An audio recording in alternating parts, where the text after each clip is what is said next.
Up there, this is not the fight that FINEM probably wants to take, but Creep should scout him out as the smoke is down. However, S4 is out in front. I see a gem on Thug.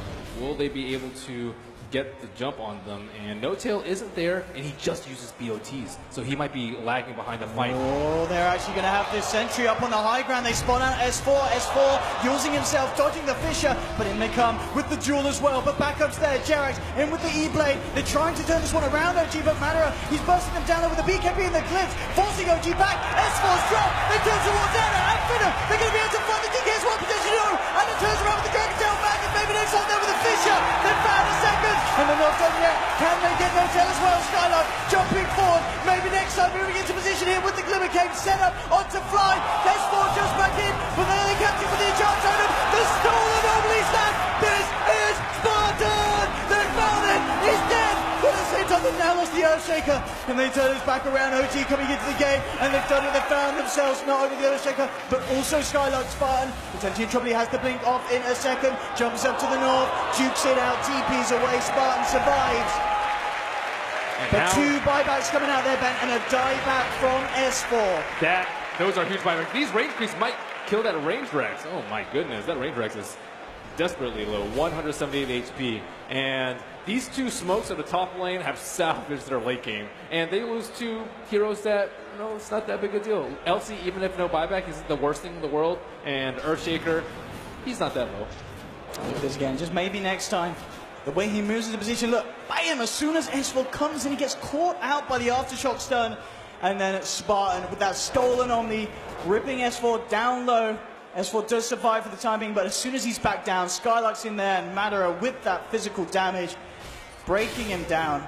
Anna will come in and manage to clean up some off the back of it, but it does cost OG those buybacks. Jerax is doing his best to win this game, too. He had the defensive E-Blade onto the Nyx Assassin, and S4 probably disappointed himself how he walked into 5 heroes when they had the gem. And now Puck on de-warding duty as they clear out the smoke. It's not going to be a rapier, I don't think, Ben, is it? It's going to be the MKB for I'm pretty sure it's MKB. Yeah, I mean, I'd love to see the rapier, but... Yeah, the Juggernaut has been causing a lot of problems with the butterfly. On top of clearing her own illusions, that'd be pretty useful for her. But she's still a bit of ways, 1361 surplus, so needs to farm for a couple of minutes before she has enough for that and the buyback. This is not the time to buy rapiers, I don't think. They're not in that dire of a situation. Over 16 minutes in now, 44 to 43. So I think a pick-off on S4 early on in the fight could probably mean a win for FINEM.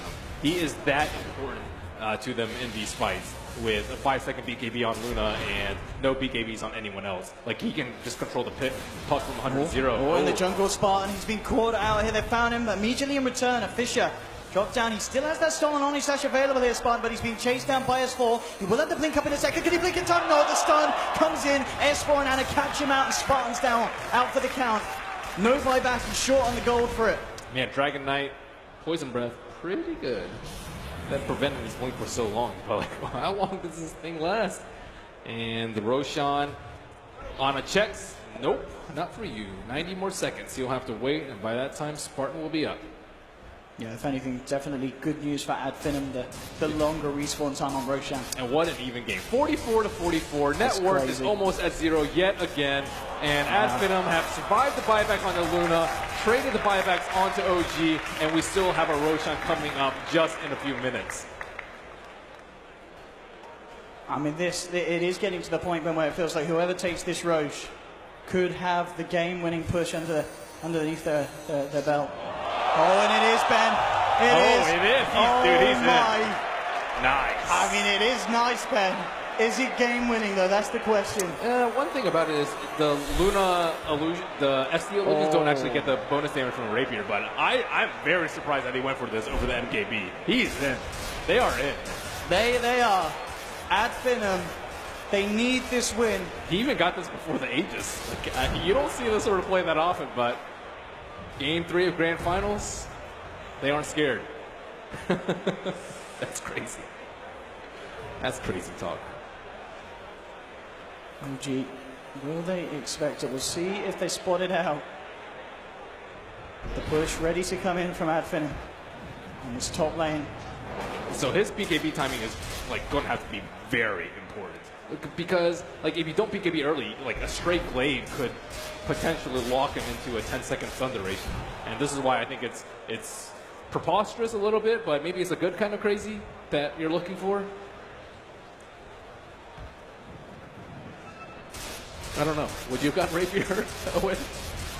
I don't know what I would have got, Ben, but the fact that he's done it here in this $1 million game, yeah, it shows just incredible amount of just bravado. And have they scouted it out yet? I'm not sure if she's sent any illusions. Yeah, they should have scouted it out.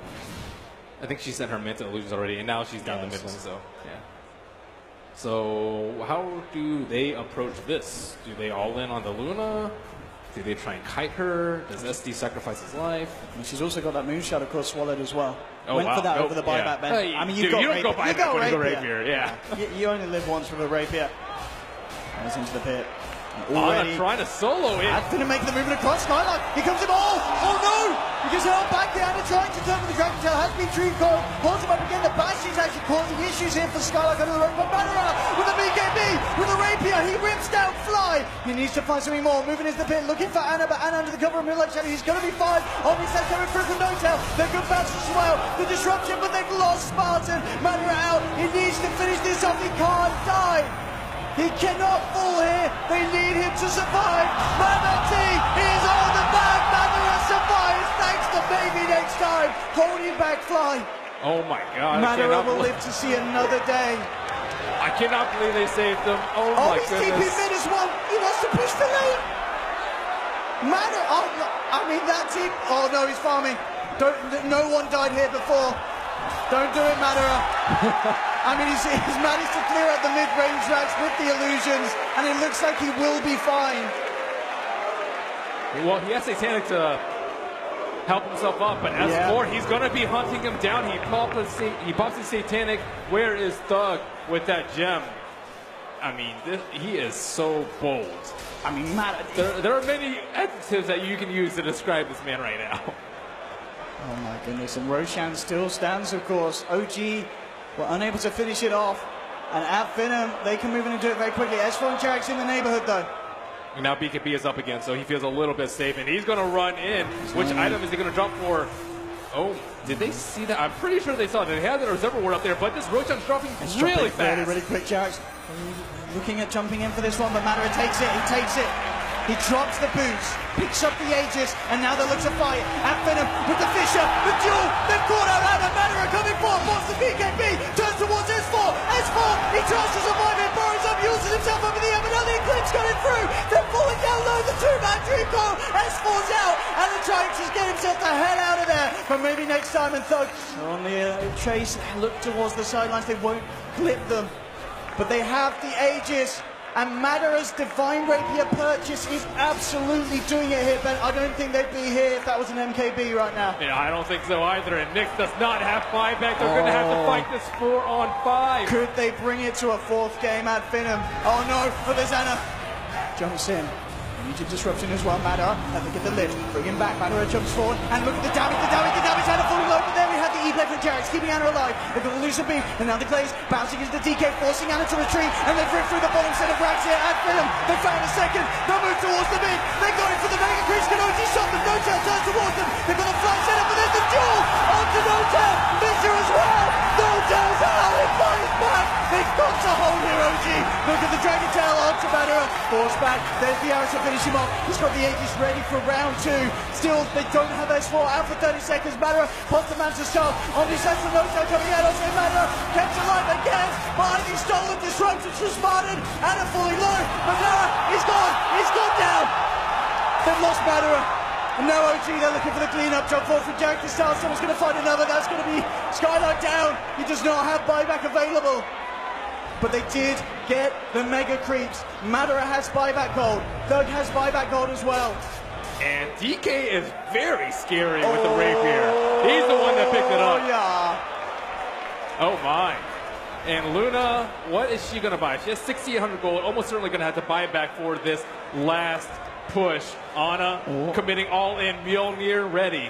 And next time has to be careful. There is a gem on Jarek. Well, this could be the push. I think they just go straight down. Screw the top lane, racks. top lane, what's going on here? Oh, Spartan. He has buyback. No big deal. They will need it. Anna moving forward. Matter of life back. Dog jumps forward.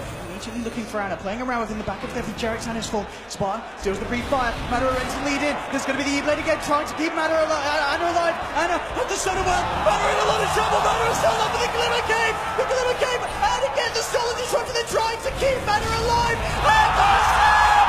Maybe next time buys the time that they need. Anna is out. Oh my God! And he has the rapier back in his hands. Maybe next time. Maybe next time. The Megas, they take the tier 4 men. Oh my God. MNC thinking about saving it across. He's going to cancel it. They know that DK is in the grave for right now. He doesn't have enough gold for buyback, but that is unknown to FINEM, man. This fight should be a lot easier now that the Rapier's back on their side. LC going to respawn a little bit of time. No DK for 80 seconds. S4. Maybe a big stun lock combination can salvage this, but they're up against all odds, up against the Mega Creeps. You'd think this would be the Greek storyline, but now OG are in that position. Incredible. Oh, do they not have a gem? They don't see him. They don't see him. Buddy. S4's got the eyes on him. Matter ready to move up for the push. 60 seconds, still no DK. S4 currently just focusing onto Thug. Will he reveal himself? Trying to jump onto Thug, immediately blinking away as well, up to the high ground, burrowing up as well. He's drawing their attention away from it. FINEM, they're a little bit scared. Where is their gem? Where is reveal? You can't walk around this and they see him, Skylark getting nuked down low. The E-Blade finishing him off very, very close, and he gets popped. Skylark's out. They've lost one, and MNC using himself up. Can he play his way out of this one? And we can't just let it get from S4. And both of those heroes actually do not have buybacks. 300 more gold for Earthshaker. Spartan draws the line, maybe in a bit of a craze as they struggle to finish this game. Throne is low, 3,000 HP. Mega Creep sitting at 1,000. Oh man, I don't know what's going to happen here. Anna's back up. 60 seconds, the roughest 60 seconds potentially of FINEM's lives here, where they're just going to be holding on. No maybe next time, and no Skylark. Mega Creeps are but they do have these Megas, strong. And it's hard for OG to push them out. I guess they have the Starstorm. Maelstroms are coming out. That's true. 2 Maelstroms, one on No Tail, one on Mirana. The first line of defense. Anna has heart, so he can kind of just shrug off Mega Creeps, but they need to be able to push out this mid lane all the way down to the T4, and on top of that, FINEM have a T2. It looks like FINEM are going to have the full 5-man backup in time, maybe. I mean, 30 seconds? I think it's Rapier time for OG at this point. Like, they need more damage. They need to win one more big fight. And Luna still doesn't have buyback for a few minutes. She's hiding in the trees, but Luna can get picked up by... the Mirana and the Nyx are very good at isolating heroes in that sort of situation. And 10 seconds left. Looks like OG will not get that 3-on-5 that they're looking for. And now FINEM, they'll reunite. The 5 of them back and ready to defend they against still have this push. A gem. Where's the gem? On the Radiant side. It's not there, Ben. Yeah, they need it. That is suicide going into a fight without the Nyx. Like, Nyx assassin took Puck down to half HP before the fight even started. The Seas of the Moonlight was used. So FINEM, they're trying to find a pick off. They lead the way, but they've been scanned out. OG know what's up. OG have scanned this. They know that FINEM's making this sort of a move. Maybe next time. Held back by an arrow, but there's not going to be any follow through on that one. Anna's starting to move forward.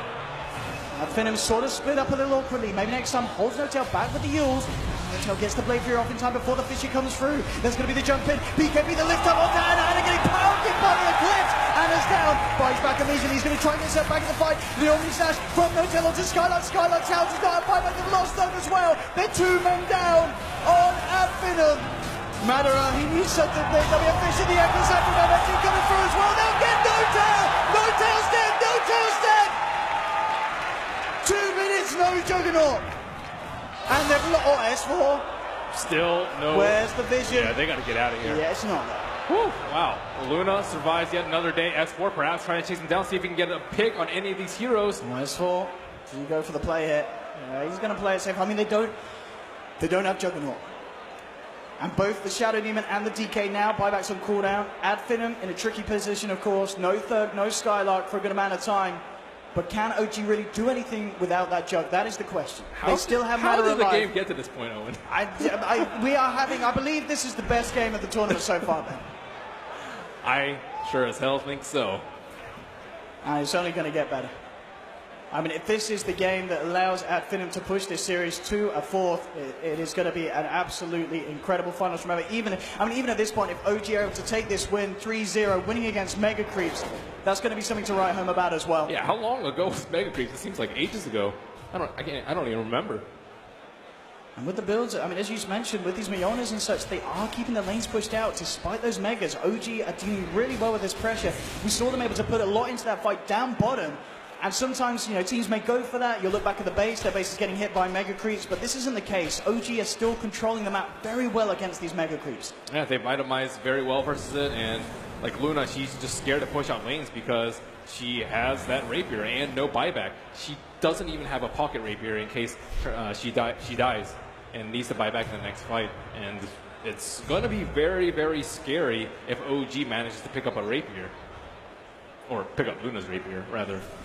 And unfortunately for Puck, he's actually been falling behind in terms of items. He's had Blink Ag Shivas for, I would say, like 40, 30 minutes, perhaps. And ideally, you want like a Refresher Orb, I think, for another round of coils or a Scythe of Bice so that Juggernaut actually is able to get focused down. Lotus Orb, like I mentioned before, to reflect an Omni Slash would be very, very useful. But unfortunately, he's not been able to scale. But they have Luna, one of the best late gamers.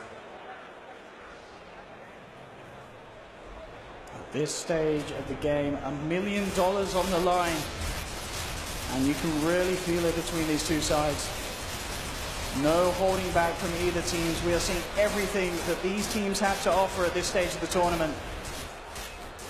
The Knicks is still, I think, by far the biggest issue on the side of OG. Like, FINEM have to address him somewhat. They've got the gem on Thug. They have the gem, but they also just need to control him. Like, the multiple man stuns, he doesn't even have Octarine yet. Like, imagine if he had Octarine in this game. He would just be controlling the entire fight. And your BKB duration, 5 seconds as a Luna, in this point of the game, just seems so short. You need as many glaives as you can, but Nyx Assassin just limits that so much.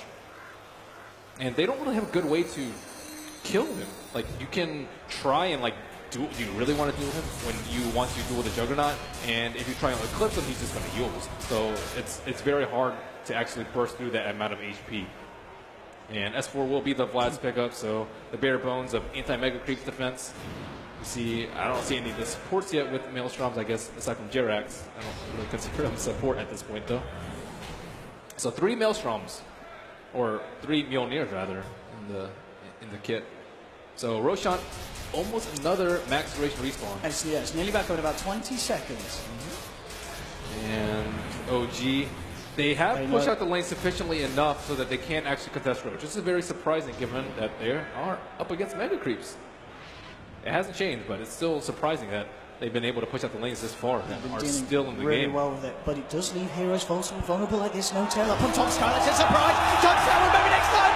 Oh, boom to the face, son. 82 gold needed for buyback. So right now, he doesn't have it, but he can get it maybe like 50 seconds perhaps. And S4, they're smoked down mid lane, trying to push this out as soon as possible. Are they actually going to try and make a play without the Juggernaut? There's a backup rapier. Backup rapier for Madara. He's got the buyback as well. There they go. So they've got buyback and backup rapier. So one death may not be game over for this Luna. You could just have 2 rapiers. It's risky, Ben. If you have another chicken, you can. The backup rapier is nice, Ben. It is. But, I mean, he already got it in the first place. He's not the guy to play it safe. He's the guy to go balls to the wall, do everything that it takes to win the game. But he doesn't have item slots, so he needs is he even going to take the Aegis? I don't know. Yeah, he's dropping the bots already. They want to have that Aegis on the fight. It's just tough for him because, like, if you don't have BKB, you're likely just going to die again. I guess they saved him last time with the Mass 4 stabs, and maybe next time trying to cover their tracks with that blink onto the high ground. And Aegis will go the way of Luna. 77 minutes and counting. 77 minutes in. This could be it. Juggernaut is up in 30 seconds, but I don't know if 30 seconds is going to be long enough. They could just rush for the throne. They only have 5 seconds with a Nice glyph. on the high ground. With the setup, Burrows up. There's the jump in. They found the Fisher into the silence. Matter of the BKB, the Eclipse. They focus down S4, but he uses himself up. Buys time, but they're already moving forward. They're heading for the big kills. Looking for Anna. Skylight's taken down the Shadow Demon with the jewel. S4 jumps forward, looks for the stun. The Orbeez hunt from No Tail. They found Skylight. Matter drops slow, but he's got the Aegis. He's going to be back for round 2. Buyback from Skylight. Bounces across, getting himself back in the fight. And he comes Spartan again with the stolen Orbeez sash. Drops down Anna. The Aegis is open. They're looking to finish the game here. Maybe next time looking for Jack, but Mania is hitting the Ancient. The Ancient's falling low. And FINEM, who are on the verge of doing it. Oh, maybe next time coaching with the Echo Stab. They just need a few more touches on that Ancient. It's incredibly low. Can they do it? Doug jumps forward, looking to finish it, but he's not going to do it. The AG have held. They have held. 310 HP left on the Dire Ancient. And Luna, I don't think was close enough to actually get her blaze off onto the throne. Divine Rapier drop. No Tail now is the crown wielder. So no glyph up. They could technically just smoke up and finish it off with their next buyback. I don't think maybe next time goes to that There sort of is play. just way too much armor on that Ancient. 15 armor. Is he going for it? No, he's not. He is. No, he's he not. is going no, for he's it. Not. He's not. Oh, no. Oh my God! Oh my God! He's doing it! No! My God, what a game! I can't believe it! I can't believe he did it! I can't believe he's going to do it with an absolute dog! Look at it, man! It's scored the 3-0 that it looked to me! It's 2-1! And it's going to take it again against OG! It smiles on No Tail! It smiles on me! And FINEM coming out, they can't believe it! They cannot believe it! MMT gives a quick nod to the crowd! What a game. That must be so mentally exhausting on both of these teams. And that's only game 3. Only game 3, Ben. Wow.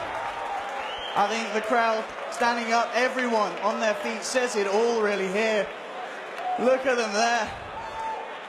What a game. Well, I can't remember the last game I saw that was that hype, but that was insane. And to happen on the main stage, on the grand finals here at the Boston Major. It's like it was scripted. It wasn't. It's like it was, Ben. But it wasn't. Christmas came early for all good just Dota fans. This was FINEM at their finest. This is the FINEM that we've been seeing on this run up to the finals. They kind of lost it in the first 2 games. OG were able to play their own gameplay, but FINEM slipping it in there. I've never seen you lose it like that. What about you guys? Alex, did you guys lose it as hard as we did?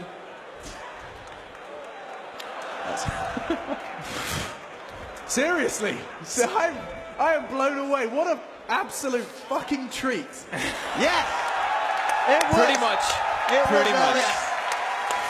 That game, those teams. I mean, I can't remember the last time we saw 2 teams fight that hard. You can really, it means everything to these teams to claim this title. Jesus. $1 million on the line, and it really does show with the way that all 10 of these players have played. It's incredible, and we're only getting more of it, Alex. It's not over. I really do. You know, this is a secret I'm going to tell you in right now. I love esports. I do. I really do. Like that. You don't get that every day, do you? Ted, you were just looking at me. You were like, this. You don't get these every day. Like, this is not your average game of Dota, Alex. Don't get too excited. It's not always like this. This was special. This was special. My vocal cords hurt and I wasn't casting. We were just watching. Yeah. I don't know how you're doing it, Ben. I'm drenched. I'm going to have to get a new set for the next game, Alex, I think. Okay. Well, you go refresh your vocal cords because we are, and I don't know how, going to try and discuss that game. Right. We've got, I guess, 4 hours to break that one down. So 80 minutes ago, yes. when they... 80 minutes ago, it's still going. In the laning stage. Yes. Laning stage doesn't mean anything when the game goes this late. So are you ready for the God. longest ever highlight reel? Oh, they can't. They have to start it around 50 minutes. This is crazy. Oh, wait, back in First Blood. That was 2014. That was in 2014. MNT like that joke. Oh. And what an ending. I don't know where to start. Okay, this is hard. Normally I'm composed. Let me try. I think they had what? FINEM had one really high turning point when, I think it was at the 30 minutes in, I want to say. But when OG was going for a high ground push with the Aegis and they got wiped, that's where FINEM kind of started swinging their momentum. But I think other than that, it was pretty much a tweet that Bruno sent out too. It was like Apollo Creed versus Rocky. Just eating punches back and forth, team fights back and forth. The spell usage from both teams was unbelievable. the disruption saves, the stolen disruption, stolen Omni Slashes in multiple different instances. It was an unbelievable, unbelievable game. Okay, sorry. so why? Because we ran here because we thought OG was going to take it. We actually ran down the hall, and then we came here, and it's like, okay, they held. How is at FINEM, like, was their lineup that much better in the late game? How did they actually end up making a comeback? Not even winning, because we saw how that went, but making a comeback. They had a tri-core or like a dual-core lineup that scaled really hard. Skylark had a great start in the game, and Madara's Rapier purchase was pretty massive for them. Just a couple different plays too, like the TP play. Like we heard Owen say, Ben, they don't have TPs. We 5 times. A few times. They did get a Rax. They have no TPs, Ben. Slowly but surely whittling down the Raxes enabled them to be able to get Mega Creep. So it's just a really good prowess by them to see that OG wasn't prepared for that type of move. So just very clever movements from that. But the other thing is that OG built very resiliently. Like their Dragon Knight and their Jug both went sort of tank and survived, but they could not deal with the amount of damage that FINEM had, especially when Spartan keeps stealing Omni Slash and killing people with it, and just the damage that they had coming out of the Luna was ridiculous, regardless of the Rapier. The Luna that lost the Rapier got it back, and then bought another one. Just in case she would die, she would have another one. Just insane. Okay. I mean, also the Earthshaker, so many good Echo Slams, so many big fishes. Saving the Luna at the Roche fight with that 4-star, the Fog was like, whoever did that was a god. Whoever did that was a god. I mean, that's what you need, is someone to come out and play, and I think maybe next time definitely absolutely clutch plays coming out from everybody. Everybody in this game. There were multiple occasions where you guys sat there going, if he dies, it's GG, and you better believe MNT was there to save him. It was, and we were like, we were the ones selecting MVP, right? Yes. So we were basically saying, oh, it's MNT, it's MVP. Oh no, it's Spartan MVP. Oh no, it's Jarek's MVP. Oh no, it's Sport MVP. Yeah, it was very hard. It was very difficult deciding. I think the 4 supports in this game are all the MVPs. Yes. I like that. All 4 of the supports played immaculate. If we can somehow get a graphic for that, Vlad, good luck. Thank you. Come on, PTL. You know what we'll do is when we want to crown MVP, we'll just show both the team cards again.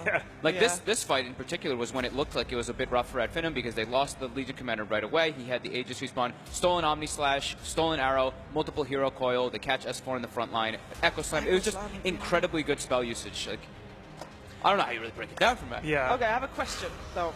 Please Normally, when you're up against an Earthshaker and a Luna and a Puck, even like before he has an Aghanims, you build a BKB on your Dragon Knight. On your Dragon Knight, maybe even on more because it's a very good item. But there were no BKBs on OG at all. It's because they wanted to play Dota. Is that it, Fog? They just want to play Dota. Is that the TP?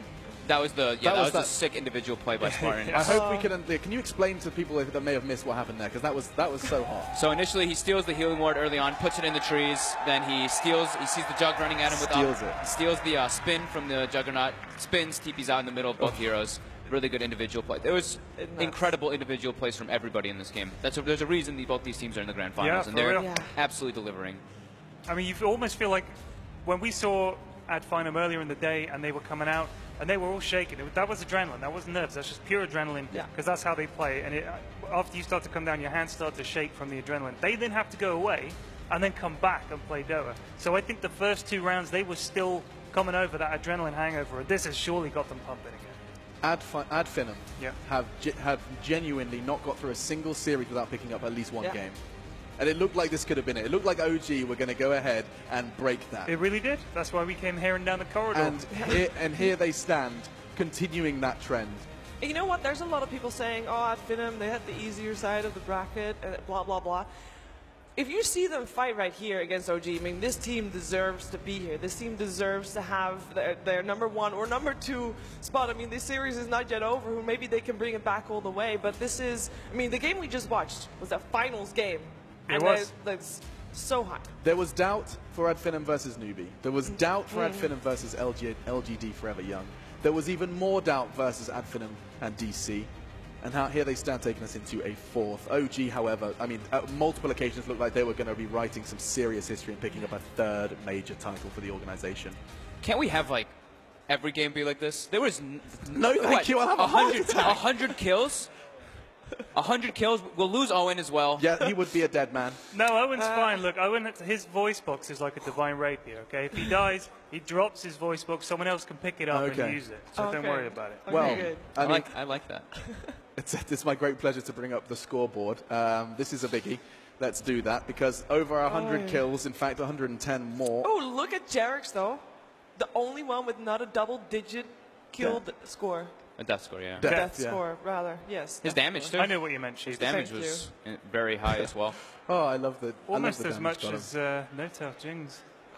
I just think if they'd had... Let's take it in really quickly. If Let's they- look at everything. Yeah, please don't take this scoreboard down for a bit. It's I a hope busy board. It's a everyone's busy predictions at home has probably been either ruined, or the people who put expecting an 80-minute game with all these mass amounts Nobody of was assists on expecting everybody. Congratulations to you if you did get that. I mean, it was impossible to predict. Thug, 39 assists as well. He went for a very different build that he's done usually. He usually goes for like the Blink Yule's Dagon build. This game he went for very early Aghanims versus the Juggernaut spin, so he couldn't. So if you broke the coil, you get stunned up after it. But yeah.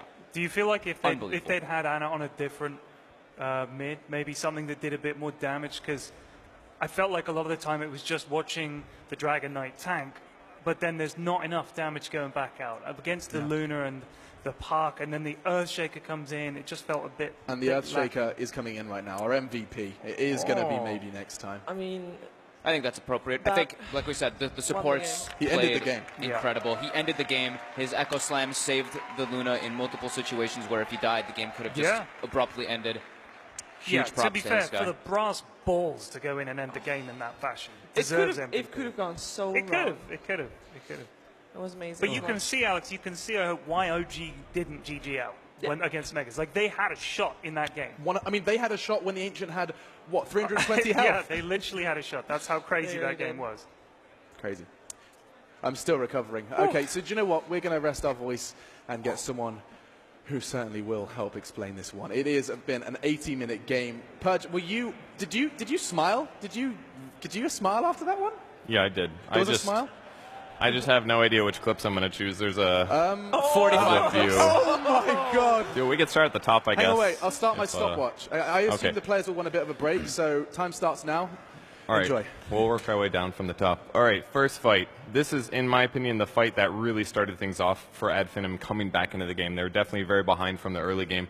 The crucial thing was Spartan jumping on the Juggernaut as soon as he left the pit. They knew they were in there, but he lifts him up. And then the next crucial moment is that right before he stops being stunned, you see the first fissure coming from the Earthshaker. Now, it's mostly just done so that the Dragon Knight can't use anything like BKB. In this case, he actually had a hood, which would have blocked 400 magic damage. And then the other cool thing about fissure is that it usually just hits people in the backline, because as you initiate on somebody, the other people will blink forward. Something like that can be great. They followed up with a duel as well. And the coolest thing about this is that it also guarantees that Madara is able to use his Eclipse, obviously. So pretty much anywhere in here is going to be a death zone, since there's really not that many heroes. A little bugged on the Puck ulti, but it's pretty centered around here, something like that. So basically they can't leave this area either. Just keeps them in that death zone. And the most important thing about this fight is it was FINEM going in first. Not something we saw consistently. Great Echo Slam on the back line from maybe next time guaranteed the follow-up kills, but next fight was a little bit different, and this is a bit later in the game, but even still, FINEM in a good spot. The crucial game changer here was really all about the Observer Ward that was placed in this location. No-Tail spotted the Luna running, and because of that, he gets a spin-off. Completely changes the whole fight, because they can't do the same thing. No clips hitting the team fight. They basically just have to try to right-click DPS this guy down, and he's already got a butterfly. So very difficult for them to win this fight, and that was really what decided so many fights, time and time again, for the whole game. It was all about who gets to jump on who first. Thank you very much, Purge. So something quite cool has been revealed to us as well. And we have got some very fantastic explanations from Purge, but also I did just catch a tweet. I just explained to you guys. This is worth repeating, right? Nahaz has just opened it up on Twitter. He says, in 79 minutes, MNT, our MVP of this game, was the only hero not to do a single point of building damage. So not a single point until the final blow on the Dire Ancient. Good stat. That's pretty sweet. That's a good That's a great stat. Saving it until it matters. Thanks, Nahaz. Yes. Thanks, Nahaz. And you know also how much hype is going on in the Greek booth. Winning or losing, there's smiles on their face and the decibel levels are probably pretty damn intense. Well, we actually have got a little quick interview with the admin who is forced and locked into the booth with the Greeks. So let's go ahead and have a quick chat with him before we get into the draft. We have an exclusive interview here with the booth man. What is your name? Alex. No, just don't. Alex. No, don't tell them their real name. We don't want to know. You're the booth man. Okay. Don't ever say your real name, booth man. All right, I have some questions for you. First off, how much do you know about Dota? Do you know when Ad FINEM is going to go insane by watching? I know, I feel them. There's a feeling in the booth. They're starting talking louder and louder and louder. And when they are really loud, they know they're going to win. Okay. Are you ever feared for your safety in the booth? Things get intense in there when the game ends. They're jumping around. Not quite. They're friendly. I am the most fear thing. It's the computers are going to crash or go down, or the monitors or something like that. The booth. Yes. The theater. The poor booth. How do you feel the booth and the computers? Are they okay? I'm like, ooh. Then Very good, very good. Are you Greek now? Have they converted you? Have you sucked in their energy now? not quite. I'm still Romanian, but I would love to visit Greece. I hope they win. They take me there, like a monument of me, like an Olympian god, something like that. Yes, thank you very much. Thank You're you, guys. welcome. What an informative interview. Love.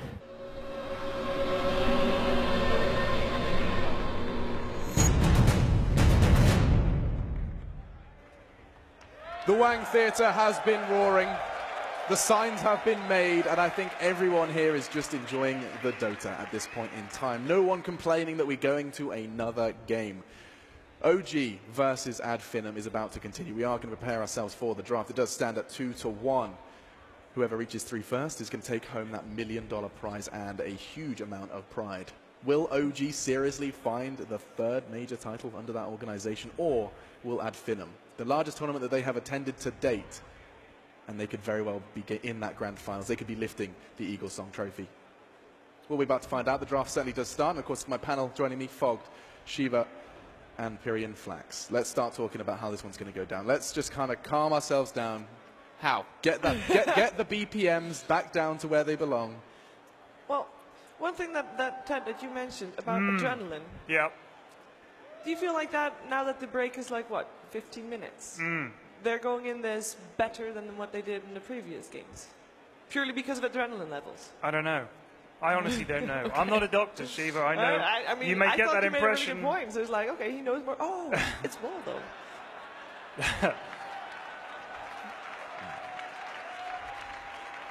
Wow. I honestly think that that everybody wanted, even surely OG fans, were happy with a game of that quality. Everybody that picks a team and supports a team, first off, they're a Dota fan above all else. And everybody loves a game like that. I mean, that was just a classic. Yeah. What we would love now, and I know it sounds greedy, is for a Game 5. Because that, as a Game 5, can you imagine your heart if that was a Game 5? At the moment, doesn't matter for me if it's Game 5 or not. I want another game like that. Yeah. Can we have that? More, please, more. Even if it's just a Game 4, you know, it's all I ask for. Just such a close game where you're on the edge of your seat. You don't know what's going to happen until the very last second, which was the case. The thing is, if OG do close it out, that in itself is a great story. Like, if they're able to close this out, that's a hat-trick of majors for them. They were able to pull themselves back. A loss like that could be devastating. I mean, you could think, oh my God, we were so close. Right, and that's the question. How exhausting is a close to 90-minute game of Dota? Like pretty knackering. Like, Fog, you sure you've been locked into a game, not necessarily of that much intensity with that much on the line, but surely when you sit there and you play a 90-minute game and then they say, hey guys, do that again. Yeah, you got 15 minutes. I've played boring 90-minute games. That for sure was not a boring 90-minute game. But the amount of kind of ferocity there must have been going on in the communications, and the amount you put into that game, especially as an OG player, the amount you've put in. Like, you know, you see that the Ancient's about to fall, you see that you've managed to clear the crypt. It's just all of that, and then you have to do it again. You know what I'd like you to try when we're up here at the desk next time? If you watch the game in client, Alex, from players' perspective, the speed with which everything happens, with just they move their mouse, they're moving around the map, they're adjusting, they're checking. For 90 minutes, it's insane. That level of concentration is insane. I struggle to concentrate. The fortitude as well from them. They lost the first 2 games. They're able to come back in that type of fashion. I'm sorry. more than impressive. This tie is restraining me. Let's get this out of here. Let's do Come on, guys. flipping Jackets. ties. Get these jackets out of here. ties. Ties out Get of some here. buttons.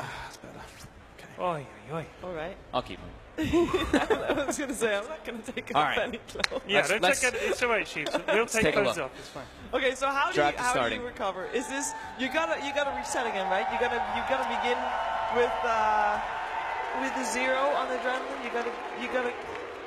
You gotta get into your thinking mindset without being super hyped, super adrenaline. You gotta bring your levels lower. Yes. You got to bring them lower, but you should keep it pretty high anyway. They have to be feeling very hyped. It's a good thing to have Wow. that type of. Look, that she's type got a of fortitude tattoo on her behind you. face fogged. Yeah, that's permanent. That's a permanent tattoo. That's right. There's a guy walking I around hope with a so. tattoo gun. Same approach though. Same band. At FINEM should go for the same thing. We said that they were picking weaker lanes in the first 2 games, and that's what really struggled for them. This last game, they did lose the lanes, but they picked much heavier team fight, better scaling into the late game too. They should take the same exact approach going into this game, and we probably will see them do that just because of how that last game went. How do you feel the difference that in terms blood of on his radiance? finger? Yeah. Yeah, he's been breaking his hand pretty much nonstop. I think you forgot an N. Spartan. This is Spartan. And a couple S's too. And a couple of, but So that wouldn't sound also- right. Identical bands, by the way. Shadow Demon. No, the Shadow Demon gets Oh, banned yeah, from yeah, Boji you're this right. time. Who did they ban last time? They They banned up Iran. Sorry, they banned up Bat Rider. Bat Rider, yeah. But I've definitely seen these bands. I think earlier in the series, I'm pretty sure it was Wisp and Shadow. I Demon, maybe? believe so, yes. It was the first, yeah. It was IO Bat for the first game, and it was IO Shadow Demon banned for the second game. Okay. Okay. So this is the opener they used earlier. They bait out the Bat Rider and they go for the Rubik Nyx in their first 2. This time they take the Rubik. Yeah. OG goes for their signature Warlock. And what's following it? What joins the Warlock? It could be the Bat Rider still. It could still be the Bat Rider, We saw the but support Bat Rider come out for them previously. I've had to stand up because my leg's gone to sleep. me That too. is- actually. Sitting on the chair. I'm That's sorry. fine. Stretching is Also, important. damn it, remember? I'm standing for this. Stretching this is is too important. big. It's going to be Legion a, Commander. an Okay, early that is a LC. very early Legion That is- Commander. I'll crouch. Interesting. Yeah, that's the Legion Commander. The last game had a massive impact on the game. He had since it went like such a long game, he had 250 damage bonus. So it's an infinite scaling hero, and they might be expecting something like that. No, it's a hero that's been gaining more popularity in this tournament. People used to look at it and just be like, losing commander. I even did not really like the hero at some points too, but it's growing on me. He has a very interesting tool set, and it doesn't really give the Rubik the greatest deals. The press the attack and overwhelming odds are pretty good, but duel is not really the greatest. I guess actually overwhelming odds and press the attack are pretty good, but Deeps. Are we gonna see a Slardar? That's a very well drawn Slardar. That is by the way. fantastic. That Slardar drawing is better than the in-game Slardar I model. think so too. But look at it; he doesn't have an overbite in that one, so we're all good. We did see a Slardar ban, didn't we? Yeah, Yesterday. previous game, I was yes. about to say yesterday. That's how long that game Yesterday. Yeah, was. yesterday. a year ago.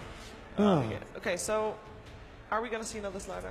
Is it What? worth I'm banning? stretching my legs. Jeez. I think they could ban the Old. Slardar, but they already revealed the Legion Commander, and I don't know how I feel about a Slardar support with Warlock Legion Commander as well. It doesn't Okay. really sound the greatest for OG's side. And at FINEM don't really play the hero too much, as far as I know. I don't think I've really seen them ever play.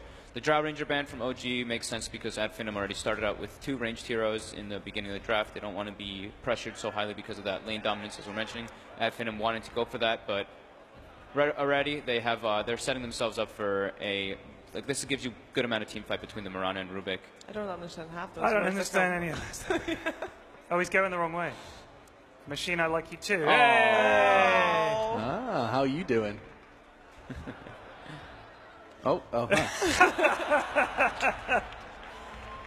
Okay, so they banned out the Dragon Knight and the Timbersaw.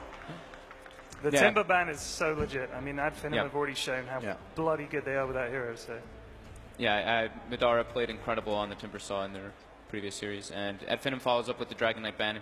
Same kind of thing. It's a hero that helps you group up, and that's what OG really likes to do, and Anna's been playing it pretty consistently. And since they banned the Timbersaw, it may have been just an indicator that they wanted to go for that type of hero. Sorry, you just heard me clearing my... I forgot to press the button. yeah, I'm sorry about that. It's been a long series, yeah, it has. but don't worry, we have more Dota for you. We have Marana Rubik. So you've always framed yeah. this Marana Rubik as you know, the mystery. You pick them and no one knows what's happening. Yeah, the Rubik is he's a support. That's very obvious. Actually, not always. We have seen a couple Careful, mid. We have yeah. seen a couple mid Rubiks, but I don't think at FINEM is the team to really go toward that round. And I mean, with a guy like Spartan playing the Rubik, Yeah.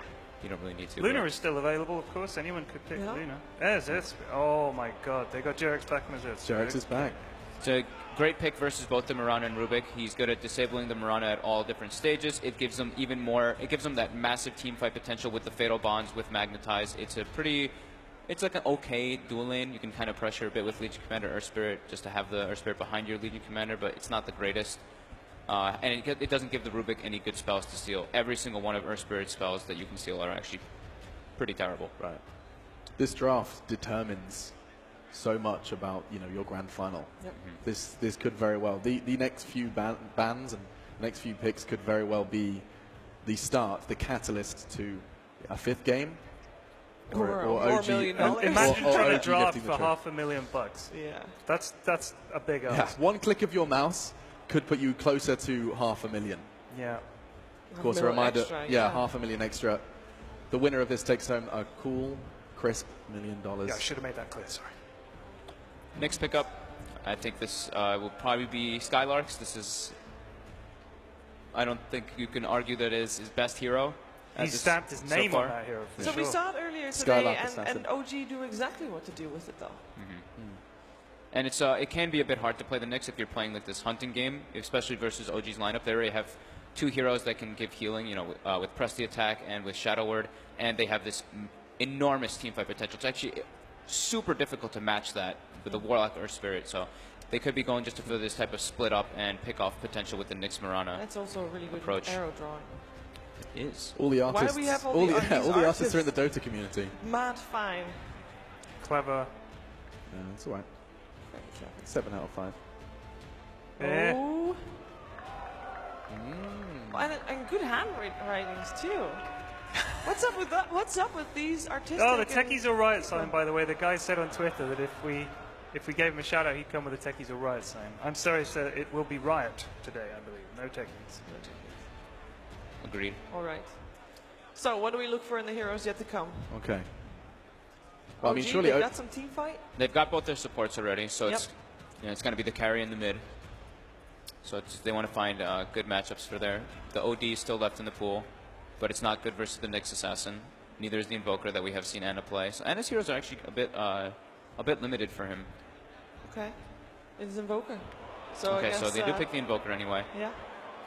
Into a Nyx Assassin and into a Rubik Mirana, who are, you don't build the BKB on Invoker, so these 3 heroes are all spell damage. They do pretty decent versus Invoker, but it gives them massive teamfight potential. It gives them Sunstrike to set up ganks with the Legion Commander to enhance that. Now, surely FINEM doesn't want to play puck against an Earth Spirit once again.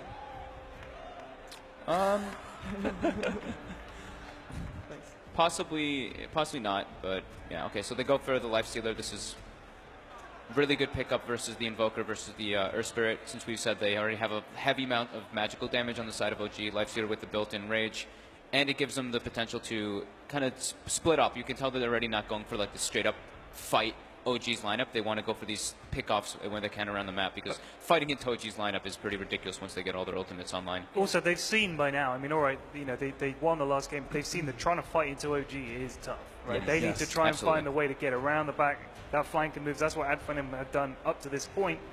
Whether they can do it again, I mean, I think I like the Nyx combo. I do like that with Mirana as well. They use the Moonlit Shadow quite well. I think they use that well in the game, so we'll see. But so far, OG looking scary. Yeah, we have previously had, I think Winter in particular had some criticisms towards Invoker. Yeah. Do you follow that suit? Do you believe that Invoker isn't ideal, or does it just make sense when you see the other 3 names alongside him? It can work a little bit different if you have the Earth Spirit sitting around you in the mid lane. You have a lot more. Someone can take the pressure. A lot more strength in the lane just because of the roaming Earth Spirit. But he still does. He does take some time. He's been suffering a bit at this tournament just because of that. His weaker laning pressure. Okay, Terrorblade is the last band coming out from FINEM. We are still lacking Noctil's hero, and we have seen him on the Terrorblade go a little bit ham. Juggernaut, however, is still in the pool. So They that's the most straightforward one for that. I think he's sick of playing Jug, He honestly. probably He's would just be. played it for 80 minutes. He'd be like, give me anything else. Yep. Need a Madara hero, unless. Or sorry, not Thug hero. Sorry, yeah. Unless it's the Mirana. We have seen Thug play that in the past. There still is the Puck if they want to go for that, because they already have the Lifestealer too. So they have the Infest combination and vehicle for that. And it's great versus getting into the back line, stopping the Warlock initiation, and stopping the Earth Spirit combo, as well as the Invoker. So it could be the puck, but then it does set them up into a 4 Protect 1 lineup, but they do have a Mirana which can scale. The Nyx doesn't really take too much farm on the map, so it gives the other heroes potential to scale up into the later stages. Have you been convinced by Puck on Thug? Thug's Puck, he's like he's like the only player to still play it, Yep. but I'm not sure if they want to go for that route. They still can. I know they really like it, so it's definitely a possibility that they can do. Trying to think of the other options they could have versus the Invoker still. So the Invoker has limited their options. Is that what you're saying? No, just like very good matchups versus To take it. Yeah, very good matchups versus the Invoker. It's Puck in a 1v1 versus Invoker is a great matchup for the Puck. 25 seconds and counting. It's so crazy when you remind yourself just how much this decision could influence the game. This last click of your mouse. The game. Especially since OG have still got time to spring a big surprise here. That could be the thing. There's not a lot of heroes left in the pool that Thug played this major. Sniper is one of them, but you don't want to play that. Right down to the wire with this. 3 Oh my seconds. goodness. Into the Earth Spirit. It's the TA, tempo okay. This is an incredible matchup versus the Invoker. He does suffer a bit versus Earth Spirit because there's the ways to break his refraction with Magnetize, but it's another physical damage dealer. It gives him Roshan potential, and it gives him an Ancient Clear and a real building hitter. OG is lacking that building hitter. They do have split push from the Invoker, but okay, so they pick up the Sven to. That's kind of, I think that was a response to the TA and the Lifestealer, because now they have the Warcry to counteract the armor, and it gives them more scaling potential, and also an Ancient Farmer for themselves. Are you guys ready? I'm not going to ask anything else. Are you ready? Yep. I don't know. As I'm ready not. as I'm I'll actually ever be. not. I I'm don't really think not we're ready. As ready This as is- I'll ever be. All right. Well, we thought it could very well be ending. We did. We jumped into that game thinking we could be seeing OG lifting the trophy at this point, but FINEM did overcome all odds and take us through an 80-minute adventure. And that adventure does continue. Will the Greeks seriously take us to a 5th? I'm sure some people are crossing their fingers and toes, but this game of Dota is about to begin. Boston, please make some noise. Please get hyped, because this is going to be awesome. The Boston Major will find a champion now, or perhaps in the 5th. Let's see what the Greeks can do, or if OG will seriously find 3. Let's get to your casters. Thank you very much, Alex. I'm Odie Pixel. I'm here with Ben Malini Wu, and we're ready to take you through yet hopefully another epic between these two sides. FINEM, OG going head-to-head again, Ben. We're seeing some interesting picks. FINEM coming out with a Thug TA as that final pick. We know he's great on this hero. He's an incredibly flashy performer, but in response, OG with what feels like a very strong final pick, picking up that Sven against this Lifestealer TA duo. I like OG's draft a little bit more. I think it's definitely just they're picking most of the same thing, but I think the Nyx assassin once again is going to be a crucial hero in this matchup. And I don't know, the crowd seems a little bit quieter than last game. I guess most of them No, they can wore get their hype, vocal Ben. cards out. They've got some hype still in them. I mean, you've got to take a bit of a breather. We've just had that last, 80-minute absolute spectacle. So, you've got the cheers coming out. A lot of hype for FINEM being able to provide a performance like that. OG as well, incredibly admirable in the play in that last game, nearly being able to win against Mega Creeps, and there he is, Spartan smiles on his face. They're ready to go. Ayoo. The crowd love that. Have fun, boys. Have fun indeed. So let's see how they set up the early laning phase. The Lifestealer Legion Commander seems to be relatively even. I think it's actually probably Legion Commander favorite because she can sit in the lane pretty heavily. And of course with the added threat of Sunstrike, always makes OG's lanes a little bit stronger. They don't have that great setup for it. Sven's Stormbolt is like okay. Earth Spirit is also just like okay. Duel is really good, but that's well past the laning phase. Okay, so we can see as well FINEM There's trying to do a something a bit well. sneaky here with this movement. Spartan, MNT, Skylark on their way down towards the bottom lane. They're obviously going to find both the Sven and the Warlock. A good telekinesis into the Chainstone could result in first blood here if they can pull it off. They don't want to go on No-Tail. They definitely want to go on Fly.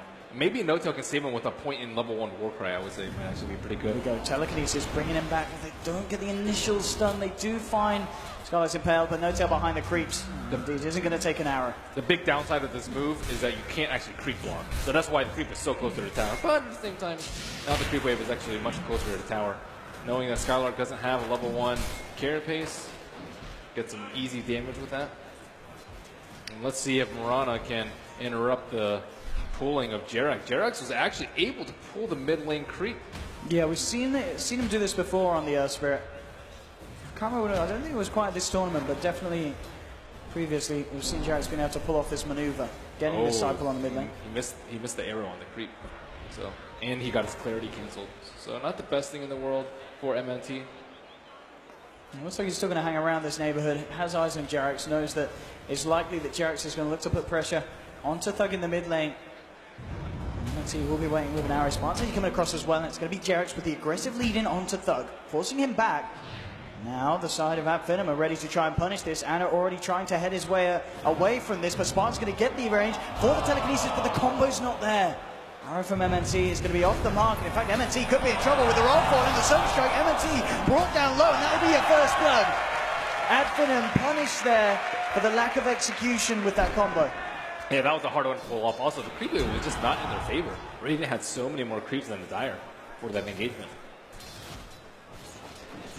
First blood in the mid lane. Very nice for Anna, especially in this matchup where, as the panel mentioned, Thug could find himself having the edge with this hero-to-hero kind of comparison, TA versus Invoker. Now, FINEM immediately looking for rotations yet again. Spartan's back towards the bottom lane, and maybe next time still hanging around just behind his mid laner, just in case Thug needs assistance. And Earth Spirit, that's actually his bottle that he picked up. I guess it's pretty nice when you don't have when you have a middle laner that doesn't really pick up the runes all that often, and when you pick up an early kill like that. And he's doing very well in terms of level. Let's see if he can get the jump on Madara. Madara will have rage, so if he feels pressured, should have the chance to use it, but at the least just trying to slow down this Lifestealer's farm at the moment. Madara and S4 both finding pretty much even farm on this top lane, and what has been for the most part a 1v1, but Jerax looking to change that around again. Yeah, going in, forcing Madara to rage and back off. But this pressure now allowing S4 to potentially catch up and overtake the Lifestealer's farm. Yeah, he might be under a little bit of pressure on his tower. They TP down bottom. Jerax rolls in with the stun. Nice Spartan goes immediately for the TP out. Is the damage going to be quite there? No, it's not. Skylark holding back the aggression with a good stun, allowing a Spartan to TP safely back to base. I wonder how Madara is going to farm in the top lane. It's going to get rougher and rougher. I think as S4 gets more and more items, he does have a poor man shield. Maybe next time, perhaps setting up for an arrow. Very tough versus Invoker in the daytime. And he has a Force Spirit to block, but it's not really positioned that well for him right now. And maybe next time we'll also stack Ancients for the TA. Something we haven't seen too much is stacking and farming from both of these two teams. Bottom, nice shoot there with the arrow. Jerax able to bottle himself up a haste rune. He's level 3. I mean, these rotations from Jerax already proving to be a little tricky for FINEM to deal with. They've got to be scared of him. If he has that haste rune, if you're caught too far out on your lane, you'll be in a lot of trouble, and FINEM realize that. They're going to send Thug forward as bait, and they do have the backup. They have the support ready to play against this lead-in if Jerax feels tempted to go for the initiation. Jerax sitting right behind them. Roll forward, catches onto Spartan. Spartan actually focusing down Anna, dragging him back. They're surrounded, but Anna looks like he'll be able to walk off. Gets kicked back by Jerax, who kicks Anna back to safety. And now Jerax with the chase down, looking to kill off the Rubik Spartan. He'll attempt to try to deny himself to Ancients, and he's going to be able to do it. Oof, that was a tough one to pull off. Fly also TP'd in. What a nice kickback by Jerax to save Anna, and they haven't connected on any of those arrows yet, not even the one on the neutral creep. Skylark down bottom as well, able to get a nice bunch of XP there as he stole some of the last hits onto those creeps. They're going to make him go on to No Tail. I know that he hasn't got teammates around. They're not going to fully commit here, as they won't offer any further lockdown. Mid lane, make it go on to Thug, flies there on the side with the Shadow Word. Thug in a lot of trouble, no way he can be saved as the Force Spirit takes him out. No points in Meld just yet. Probably know that because it's not that common of a build anymore. But they don't have vision on that side. They have the Sentry Ward in the mid lane, but they placed that Observer Ward right as nighttime hit so that the TA couldn't actually scout it out. So I think they don't know that Observer Ward is there, and the Sentry Ward is probably going to expire by the time they actually make that movement up the hill. On top lane as well, Ben. It's worth looking at the CS between the two. I mean, Madara's having a fantastic time here. He's 41 against the 27 of S4, and he's consistently harassing this Legion out of the lane. Does this surprise you in this matchup? Yeah, I think that most of the LCs that I've seen have done very, very well versus the Life Stealer. I guess maybe sometimes it's like a 2-on-2 situation. Oh, MNC. Managed to fish for a nice arrow there. Again, top lane, S4's in trouble. He's got just enough of the heal and the movement speed. But this lane is being well and truly won by the Lifestealer, and immediately, yeah, S4 just pinging up top lane saying, I need backup.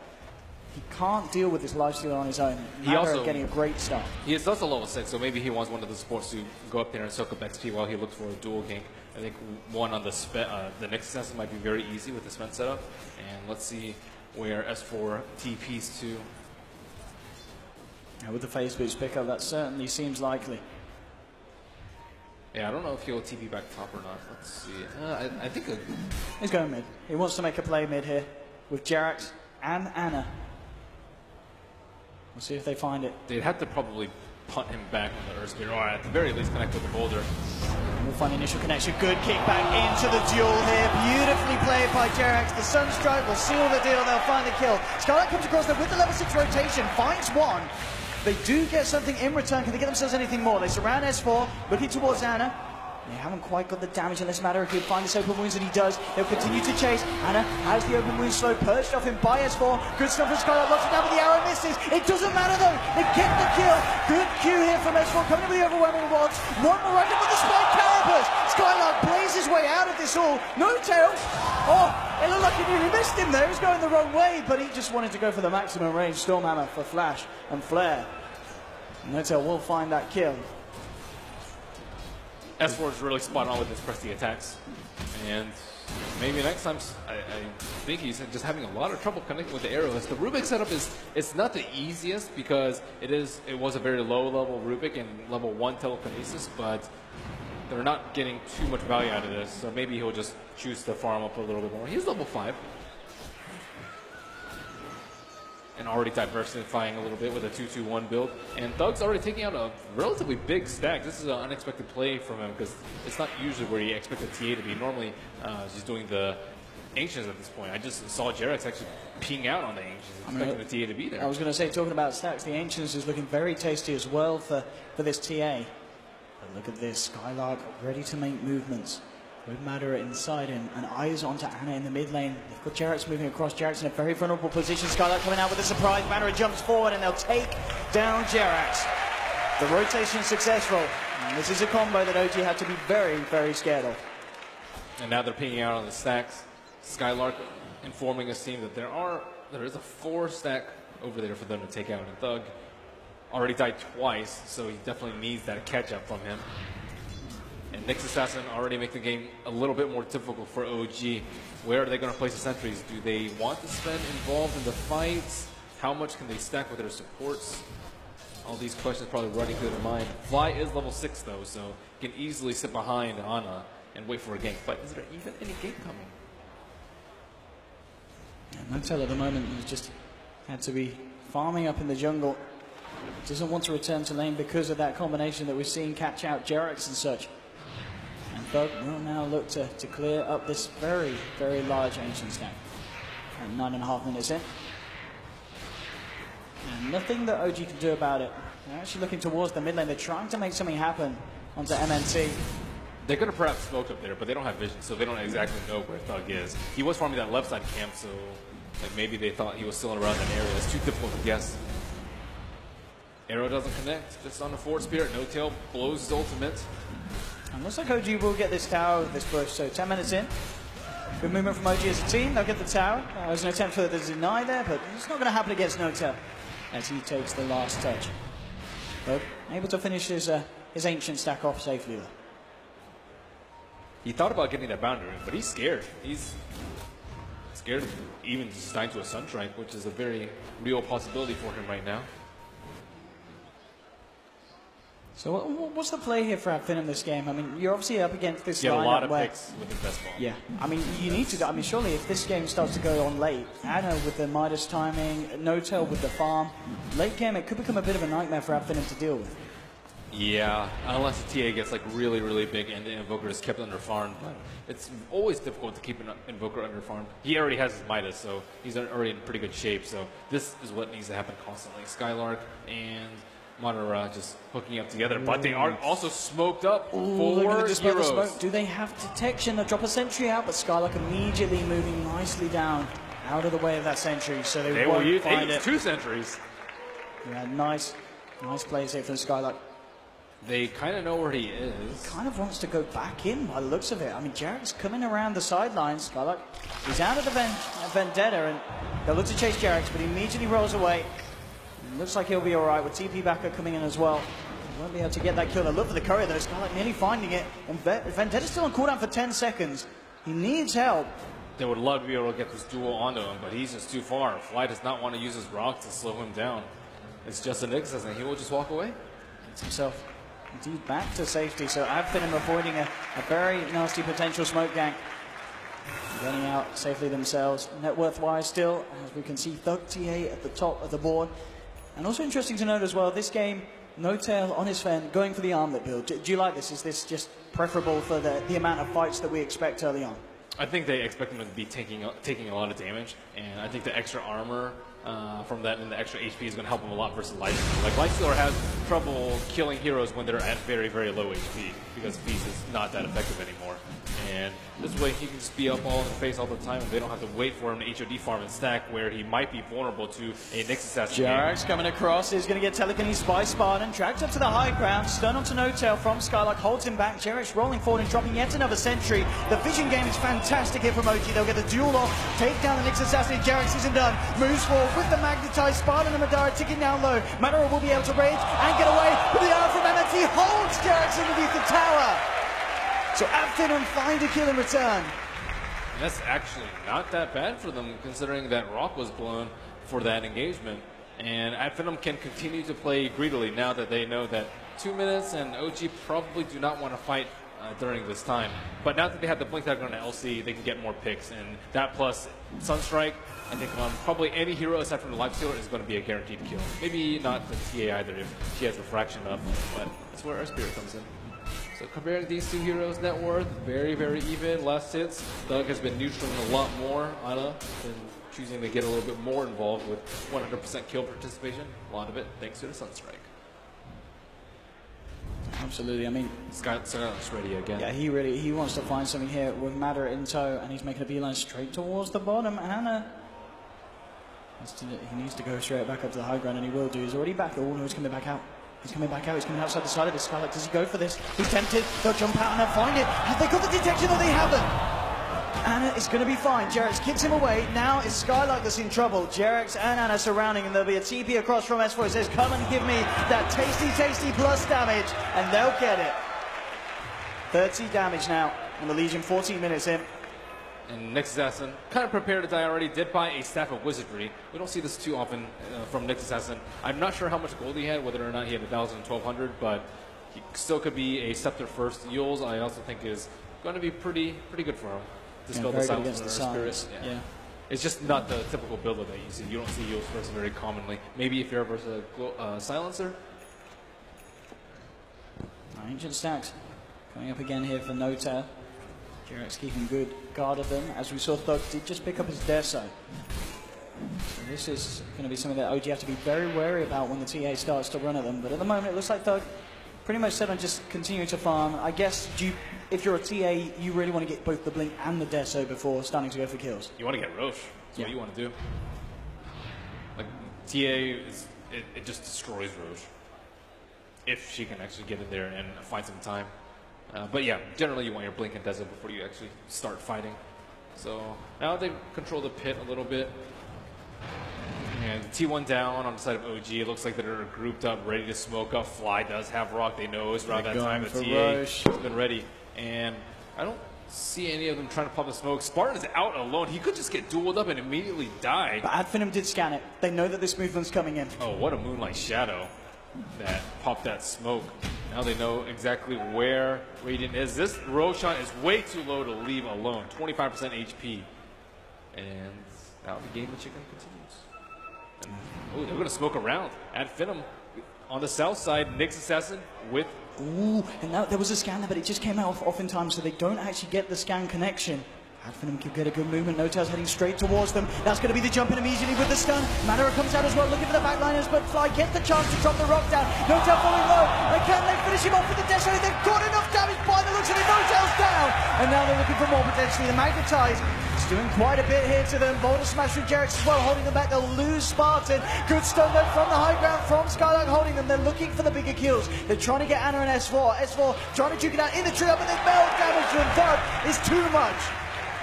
And OG, they found Spartan, but they've lost both S4 and Fred. Okay, they found a second. A nice little Sunstrike play from Ana to help attempt to even the fight off. Easy regeneration rune. It's 2 supports down, and FINEM managed to take down 2 massive cores and open up the map to go for Roshan. In fact, Skylark, with this Vendetta, he's he could just at least block the rolling boulder if he expects a play from Jerax. There's Roshan going. Skylark's trying to go for this, but there's a sentry down, and Jerax knows. So immediately rolls away, won't get caught out. But what's very worrisome is that the Spence still died despite going for this heavy armor build. He went for double armor items in the Armlet and the Helmet Dominator, and now he can obviously keep up his farm with the HOD, but he just died very easily to the Life Stealer and the TA. I think he got arrows too. Money into the bank for No-Tail here with this stack, but because of the way that last fight went and the money that Thug was able to pick off, he has that blink complete. So we can expect to see flashier and flashier players come out from the TA. As well as Ana, who is top of the net worth right now with the Midas, the BOT, Scepter coming out very, very shortly, and BKB probably in good order for the TA at some point in this game. OG actually holding back, maybe prepared for FINEM to try and make a bit of a movement across it. They don't have Brock yet, so they don't really want to fight, and at the same time, FINEM infested yet again. And OG, they don't have any sentry wards down, but they are all huddled close to their T1 tower. And on top of that, he's got an Ogre Frost Mage for No-Tail, so now he's sitting at 26 armor without the Warcry. I think this is actually going to be a big deal if TA can't burst people down, and they're going to be slowed because of that Frost armor. Skylark to make his way across.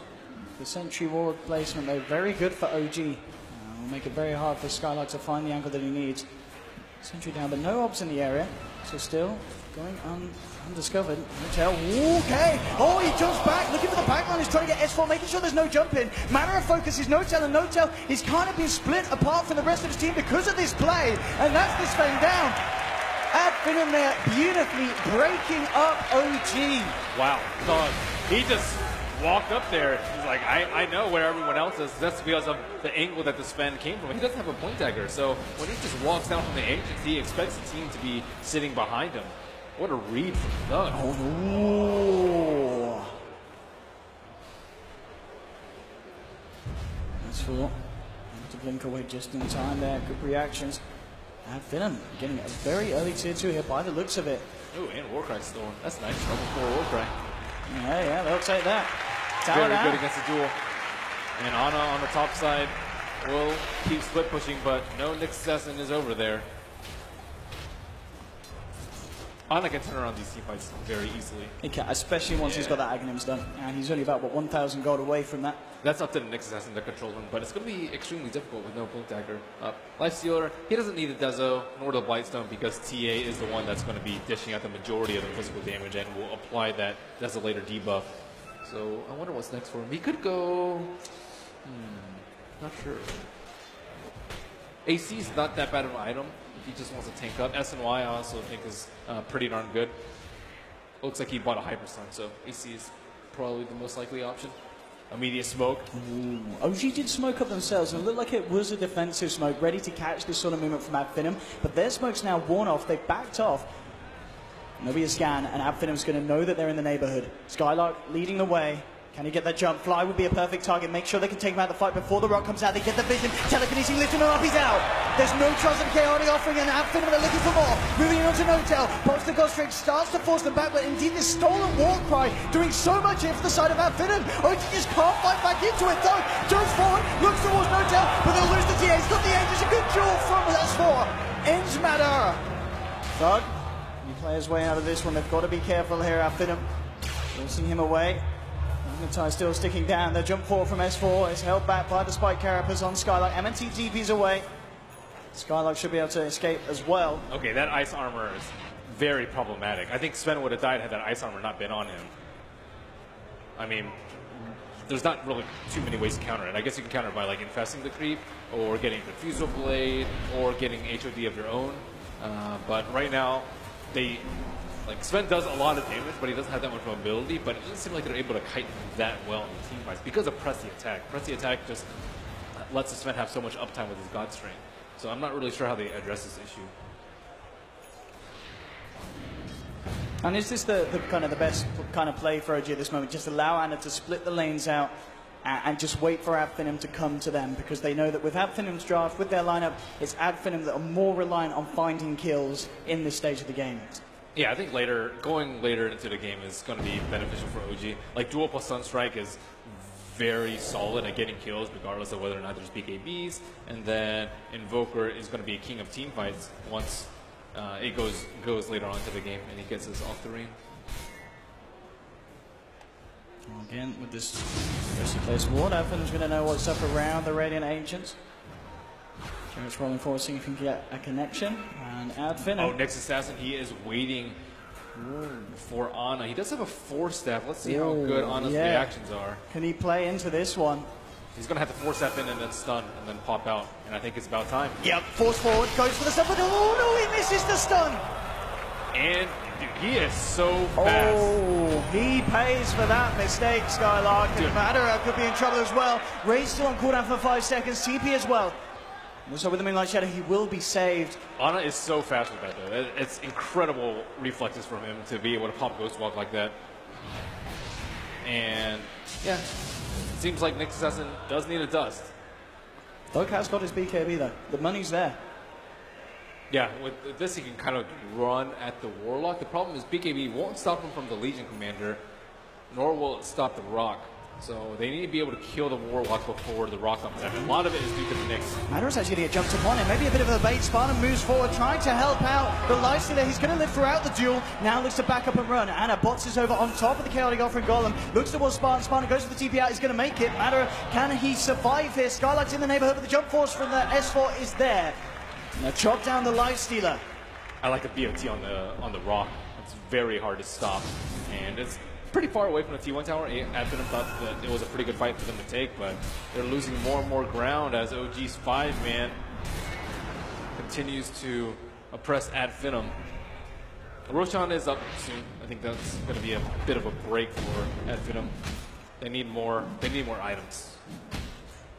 And they need the Morana to also continue to get her ads. 0 and 2, a little bit slow on that because she's missed a lot of arrows this game, but if she gets it around, 26, 27, that's not going to be so bad for her team.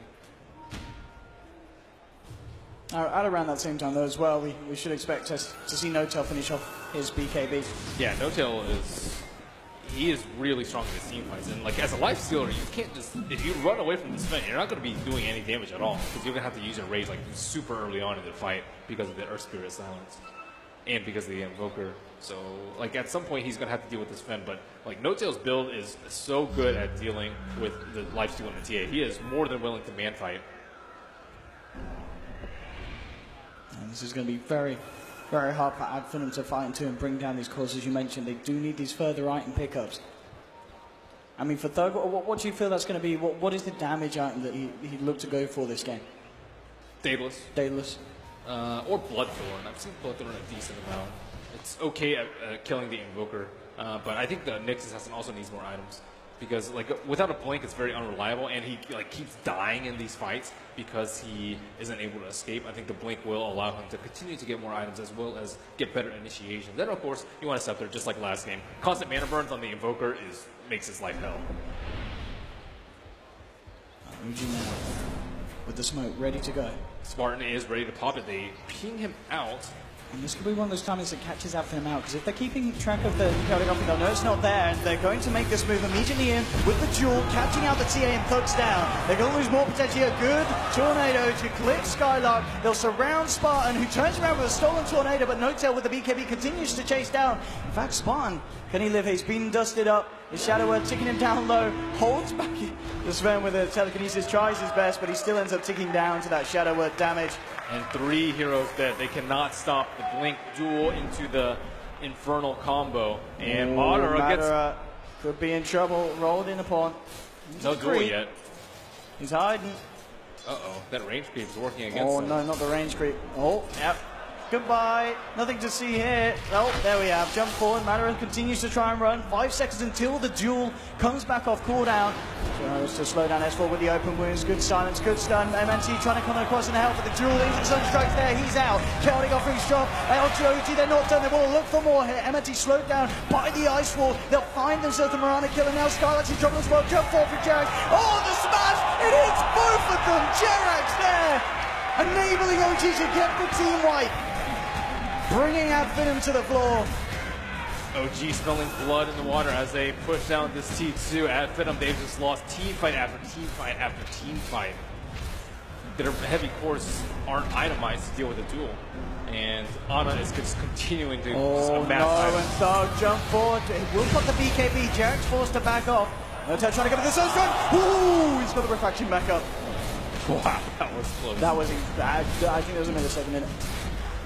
But they will potentially lose the racks here at FINEM. OG coming in with a very strong push. Melee racks down in the mid lane, 27 minutes in. OG off to a flying start here in this game, 18-9. 27-minute racks. Let's see. That's going to be a good arrow timing. And with the Starstorm, he should be able to find this. Oh, yep, he will. No chance for a Shadow Word. They know they have to take Roche right now. Their timeline is getting cut short because of how many heroes they've killed on the side of FINEM. And yeah, Invoker is getting really nasty. So I mean, this was just a beautiful play from Jerax, really, wasn't it? Just setup after setup. The rock comes through, and you know, just this kick as well. We'll see in a minute when it not only clips one, but it clips Spartan as well. Bam, straight across, hits both targets, setting up for that final finishing kill. Beautiful stuff, really. Yeah, that was dirty. I do get the Roshan though. At FINEM, find the space. Aegis is on Thug. I really like the No-Tails build in this series. Like first the Ags on the Luna, and then this game the like very heavy armor because they don't have that much diversification in their damage. Now that the Mirana has Scepter, he has to be worried a little bit, but I don't know. He has such a strong cast behind him that I don't really think he's worried to dying about magic damage. The point is that he can stand up against a life stealer. He doesn't have to back away during the rage. And it's part of the reason why FINEM banned out Terrorblade, naturally high armor hero, but luckily for OG, there are plenty of other substitutes. And a lot of substitutes that No-Tail is very comfortable in playing. Ooh, Jerax. Nearly catching out MNT there on that bottom lane. Roll slightly off angle. And it will just be the push from FINEM. They tried to finish off this tier 1 earlier. They'll go for it now. And we'll see if they get any trouble with it. OG, they do have Chaotic Offering back online. Skylark's already there preparing for potential TP through. And we'll spot out S4, making a movement up towards the lane. S4's got to be careful how close he comes because a good stun will allow Thug to jump in, close the gap, and take the Legion Commander out of the fight. Anna's trying to come forward though with the setup, dropping the ice wall. Will get stunned up. Good Chaotic Offering though. Onto 3. The Meteor as well. He's going to bring him down with the BKB out from Thug. Starts to force Anna back. He has to be careful though. No-Tail coming around on the backlines, chopping down Spartan. Thug will blink away. Madara in trouble. The polar smash keeping him at little range on No-Tail's sword. Double kill for No-Tail, and it may not be over yet. Skylark in trouble, No-Tail jumps forward, triple kill for the Sven. No-Tail, one of the star performers really of today in both this series and EG, the matchup that OG had against them. Yeah, now he can go for more utility items as he's already shored up his armor. And yeah, you saw the BKB TA just have to run. She has Aegis, mind you, but they know that this Sven's almost impossible to kill. They have to kite him. They probably need more Force Staffs. I guess maybe one of the Mirana, even before a Blink Dagger, would also really help them out. And unfortunately for Spartan, he's in the area where he really wants a Blink Dagger, but I don't know if he's going to be able to afford one by the time that OG comes storming down. Rubik's poor. He really is. He's suffering this game. Still chance and time to pick it back up. There's a blink dagger done on maybe next time. So they're waiting. They're waiting for that jump forward. Maybe next time seems to be a little wiser to that. There's N0tail continuing to just steal the camps from FINEM's side of the map, making sure that he remains high up on that net worth board. Still rivaled by Thug's T8, who is slightly ahead of N0tail. Anna, of course, at the top with the Midas and the split pushing farm that he's been able to get. And Anna's also gone for a more offensive build. More defensive build with the plate mail and the Lincoln Sphere. Octarine's a very offensive build, but he already has to deal with the Rage on the Lifestealer and the BKB on the TA, as well as the Next Assassin, so I think it's okay that he goes for this sort of build. More armor, so he doesn't get 2-shot by the TA. That could happen with that Daedalus complete on Thug. It's going to get very, very messy if Thug gets his hands on some of the weaker backliners of OG. Now, and indeed, an interesting build from N0tail. He's going to pick up the Orchid, so working towards the Bloodthorn. The Bloodthorn's incredibly good versus the Lifestealer and the Next Assassin. You don't have to pop your BKB when you go on the Next if you have the Bloodthorn. And Lifestealer has no way to get out of silence. Like if he pops his Rage a little bit late, he is dead. And then they'll just drop the rock and things will be history from there. So it's so hard for FINEM to take a fight though. Warlock is safeguarding everyone else, and then press the attack. Stops their Infest Bomb combo. And Warcry also just stops most of their damage. Yeah, they've got so many tools to stop what FINEM are trying to do in these fights. As you've mentioned, just the itemization, the drafting. There's no total sense here from OG here in this game 4. And FINEM still, I need to find an answer to it. Double damage is picked up on Thug. And with this Daedalus, the push could get a little messy. And with the tower standing as it is, it looks like OG will let this one go. So FINEM should be able to pick this one up with no trouble at all. Skylark already seeing if any stragglers come in to look for a sort of a defense. But N0tail, Jerax keeping themselves safe and sound up on the high ground. Yeah, they know where he is. Thug wants to move in for more here. He's actually going to walk straight up into them. Takes a silence, and a stun to the face. Skylark will try and attempt to help him out there with the stun. Is it going to clip on 21? Jerax now jumps forward with the Magnetize. And then see with the Starstorm bringing the Earth Spirit down low. The Spike Carapace for holding back Jerax. FINEM now on the retreat. The dust will find maybe next time. He will be the one beaten down upon. So OG, take 2. It's kind of one of those moments where you have like 20 seconds left on the Aegis and you really want to use it, but it's just not a good idea because of the Invoker. Invoker can stall you out so long, and you don't want to pop your BKB going in there, or they'll just crush your entire team as you retreat. Gem picked up on Jerax. They're very comfortable with the pace, the way it's going, with the pace of the game. And I think they're just super confident in each and every team fight. As long as the Warlock doesn't die very early on, they're perfectly okay.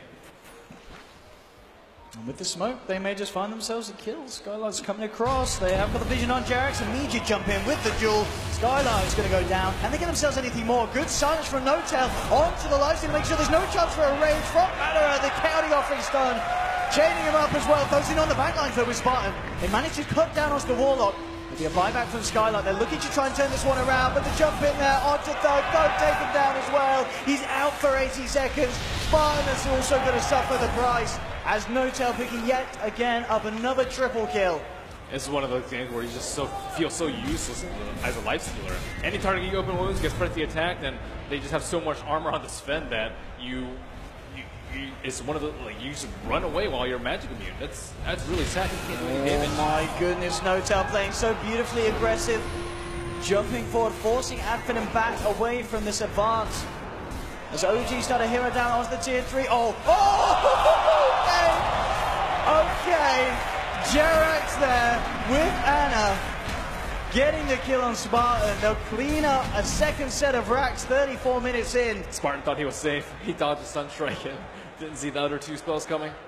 My goodness, looks like some mercy may be given from OG for now as they will retreat. They might even find a kill off the back of it, and NT has to be so careful. A blink and a silence from N0tail could spell disaster. It's now a completed Bloodthorn, immediately getting out. Looks like he should be fine. Actually, saying that, Fly's got dust. JK, he tries to TP out, but here comes S4. Fight me, he says. Oh, this is kind of seeming to be an ode back to game 1 and 2, where it turned out to be a little bit of the OG show, Ben. Definitely so. And at FINEM, they have to get, I suppose, next Aegis is one of their few chances of winning this game and coming back from this huge deficit that they burrowed themselves into. And Next Assassin needs far more items. He's had that 4th step forever, and I don't think they're going to win this late without the help of an Ags. And items aren't flowing out of plenty. No Bounty Hunter on their side, no Midases, no stacks. Very little going their way. Aussie, meanwhile, for the side of OG, big pickups. Yule's done on Jarek's, Octarine complete on Ana, who's been having an absolutely incredible game on the Invoker. Perfect farm, perfect presence in his team fights. They've been relying way too much on the Next Assassin ganks. Like, he's been running around with the lifesteal inside him for a large part of the game. But OG, they're just sticking to the game plan that they were in game number 1 and 2. Just stick together with Gem. So hard for FINEM to find that lead in, as you mentioned, with that combo. OG potentially preparing to fight again. Chaotic Offerings back up. They could meet each other in the river. Spartan comes across, but Photon immediately jumps in. That gets forced back. Spartan surrounded by OG. Chopped down. Hotel will be held back by an arrow, so unlikely that OG find anything more out of this. But again, it's just OG moving where they want on the map, and FINEM struggling to do anything about it. Maybe you can start here. Skylar going for a play on. He does have dust. Can we get this kill in time? Jumping out with Madara. The Lincolns will be popped, but there's backup. Jarex comes forward, and Madara just immediately raises and TPs out. He realizes he's not getting this kill. Jarex rolling forward. Doug tries to jump forward, but Jarex immediately bleeds back out of return. And there's S4 with the duel. The Sunstrike, the backup from No-Tail. Dogs out. They'll get Skylark as well. OG moving up to the high ground and ready to try and play Mega Creeps at 37 minutes in. My God, Jarek's on this Earth Spirit. You don't let that boy have Earth Spirit if you want to win games. Chaotic Offering laid down. Madara in trouble. He'll infest, keeping himself alive for the time being. They'll run, they'll try and hide. Madara caught out again by Jarex. Jumps forward with the boulder smash. And GG is called. Your champions are OG. No-Tail, it's like they've won 3 majors. It's an incredible feat. FINEM giving us a real, absolute cracker of a final series. Game 3 in particular will go down as one of the best games of Dota played at a live LAN event in a while. But OG, I mean, these guys are absolutely amazing. They're incredible, Ben. Yeah, and S4 shifted to the offlane. Ana, a relatively new mid on the scene, but the core team Fly and No-Tail have just seen countless championships. How do they keep doing it? It's incredible. What they do as well with these kind of newer players, bringing Ana in, a player that a lot of people doubted. But I think if anything, this performance from Ana in the finals goes to show that this man is one of the best mids in the game at the moment.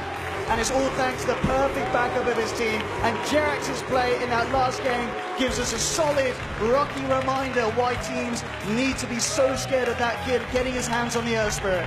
And the spirit of FINEM will live on in the crowd, and I hope to see a lot more from them in the future. Very promising start. Absolutely. And here we have it.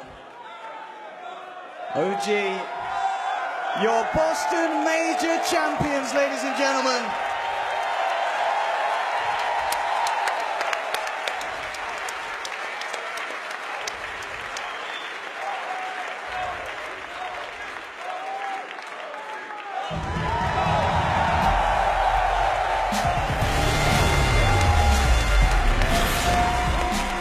Ladies and gentlemen, the champions of the Boston Major, OG.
have it, Ben. Absolutely incredible. I mean, these guys, they deserve it more than anyone, really, to get this far, to give that sort of a performance. I mean, obviously we had that crazy game 3, but you've got to remember, 3 of the 4 games, they were nothing less than stomps, really, Ben. Well, these guys are on another level, and no one was able to really meet it at this major. No, I don't think that many people were really preparing for them, too. They kind of slipped by under the radar, but here they are once again. Absolutely. More eyes need to be turned on to them. I think that's going to be the last time that happens, Ben. I'm sure no one is going to underrate OG after a performance like that. Winning the major in such flair and style, giving us an incredible final series against FINEM, taking a $1 million. We'll be able to bring Alex and the panel in. Alex, that's a fair bit of money. Yes, that's certainly a chunk of change. $1 million goes to OG, and FINEM taking home $500,000. Man, that was a grand final to remember, Owen. I'm sure you and Merlini are going to be dreaming about Dota tonight. Absolutely. I think we'll be dreaming about it for the rest of our lives, if we weren't already, Alex. Man, oh man. They changed 3 players, and they returned to defend their throne, and they still lift the trophy. There's something magic about Notel and Fly. This duo, it's got to be the best duo in Dota 2, I feel, competitively. There's something about these two that can take players under their wing and just lead them to the top each and every time. Just retaining their dynasty after what most would consider a crippling blow. You lose 3 and come back even stronger. That's what Fly said he was going to do, and it does seem like he's achieved that goal, Owen. He has, and I wouldn't be surprised if he continues to achieve even more. I mean, I hope that this team stays together. I see no reason why they wouldn't, and we could very well see this lineup win another major, Alex, at this rate. Well, thank you very much, Owen and Merlini. The green dream is real at the Boston Major. OG write history. They take 3, a 3rd major title under the OG name. It's certainly something that no one will forget in a hurry. History written. And joining me just to witness that history, alongside me I have Fogged, Shiva and Pyrian Flax. Jump in. What a series. I want to say what a game, but the best game was game 3. What a series. But what a series, and what dominant performance from OG.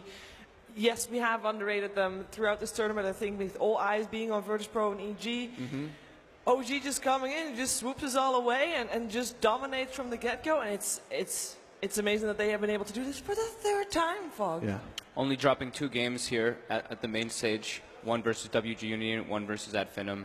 Huge props to them. And 2 teams Incredibly well that done. came in as severe underdogs. FINEM found themselves in the grand finals. We'll be talking more about this later, because now we have to capture the excitement, don't we? OG are on stage. They've lifted the trophy for a 3rd time. Fly, Notel, and Co are standing by with Slacks.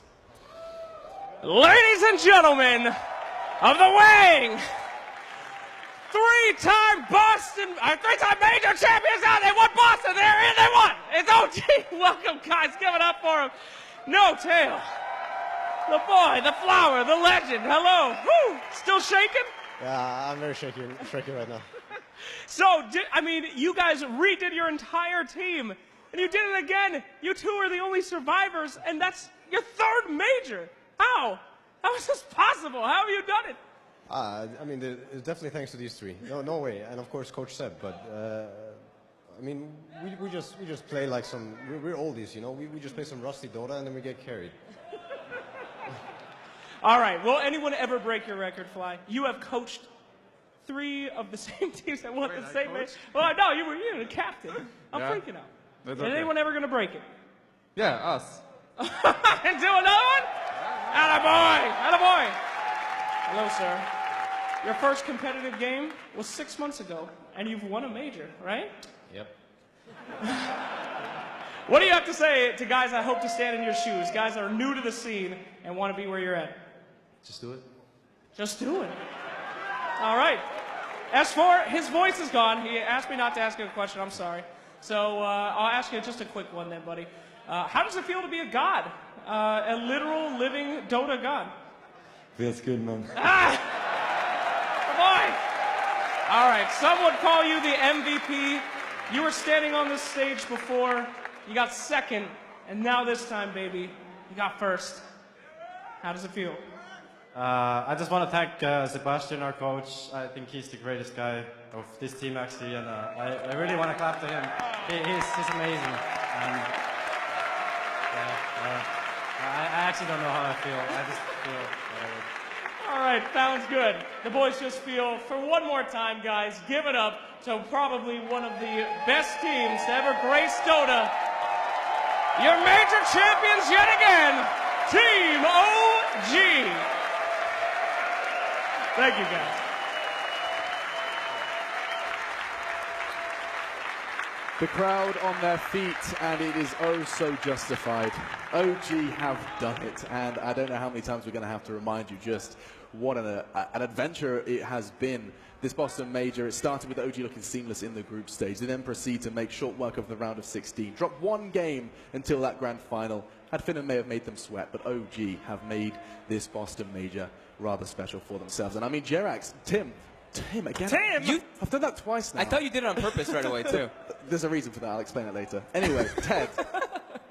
Ted, hi. My name's Tim. I don't know who you're talking to. Brain capacity is minimal, but Yeah, it's fine. the fact that Jerax, the first words out of his mouth, it words towards his coach. Yeah, Seb is very well regarded. Obviously, he's just one of those people that he's a very nice guy, for one thing. He's got a great personality. He's always positive. He knows a hell of a lot about Dota. He's passionate about it. He works with the team.